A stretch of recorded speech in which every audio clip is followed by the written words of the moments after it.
এর কবরের জিন্দগিতে এমন ভয়ঙ্কর জিন্দগি হবে যে তার জন্য কবরের জিন্দগি ভয়ঙ্কর হবে, যে যারা দুনিয়ার জিন্দগির মধ্যে থাকা অবস্থায় আল্লাহর হুকুম মানে না, আল্লাহকে অস্বীকার করেছে। আর ওই বান্দাদের জন্য যে আবাদান আমাদের জিন্দগির মধ্যে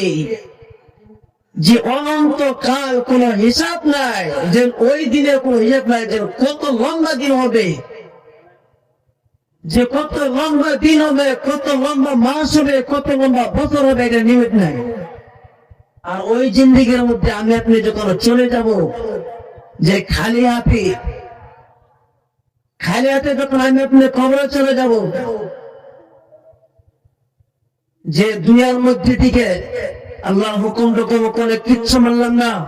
আল্লাহর কোন বিধান মানলাম না, যে আল্লাহর কোন ইবাদতই করলাম না, যে যেরকম ভাবে মায়ের গর্ভের থেকে ন্যাংটা হয়ে আসছে, যে যাওয়ার সময় খালি